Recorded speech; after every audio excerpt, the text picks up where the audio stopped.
దేశవ్యాప్తంగా సన్నబియ్యం పంపిణీ కేంద్ర మంత్రికి సీఎం రేవంత్ సూచన పరిశీలిస్తున్న మంత్రి ప్రహ్లాద్ జోషి. సో నిన్న మనం చూసుకున్నట్లయితే సెంట్రల్ నుంచి కూడా ఇక్కడికి వచ్చి మన సన్నబియ్యం పథకం ఏదైతే ఈ రోజు ప్రజాప్రభుత్వం ఇస్తుందో దానిపైన పరిశీలించిండ్రు. అది కూడా మరి దేశవ్యాప్తంగా కూడా మొత్తం సన్నబియ్యాన్ని ఇచ్చే దిశగా ప్రణాళికలు చేస్తామని చెప్పడం జరిగింది. అసలు ఇది నిజంగా చెప్పాలంటే ఏ రాష్ట్రంలో కూడా లేదు. ఈ సన్నబియ్యం పథకం ఏదైతే ఉందో మన తెలంగాణ ప్రభుత్వం తీసుకున్నదో ఏ రాష్ట్రంలో కూడా లేదు, ఎవరు కూడా చేయలేరు. ఆ ఘనత ఎవరికి అంటే రేవంత్ రెడ్డి గారికి, ఉత్తమ్ కుమార్ రెడ్డి గారికి, కమిషనర్ అంటే అప్పుడున్న కమిషనర్లు వాళ్ళందరికీ దక్కుతుంది.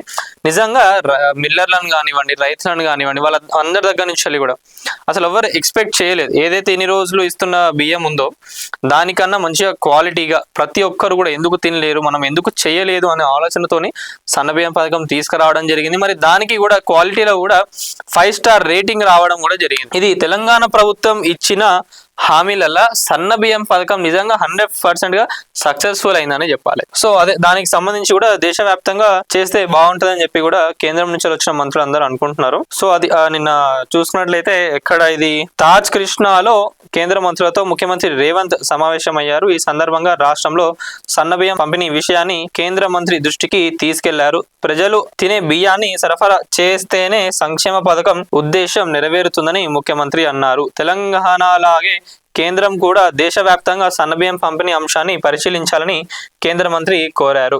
సో ఇది ఓవరాల్గా అయితే నేను చెప్తున్నా కదా, సన్నబియ్యం పథకంలో నిజంగా తెలంగాణ ప్రభుత్వం సక్సెస్ అయింది. దానికి మెయిన్ గా సివిల్ సప్లై శాఖ మంత్రి ఉత్తమ్ కుమార్ రెడ్డి గారికి ఇంకా ముఖ్యమంత్రి రేవంత్ రెడ్డి గారికి వీళ్ళిద్దరికే దక్కుతుంది. సో ఇది ఇంకొకటి ఏంటంటే దీనికి సంబంధించి ఈ రోజు ఒక ఎక్స్క్లూజివ్ స్టోరీ రాబోతుంది నేటి రాత్రిలో.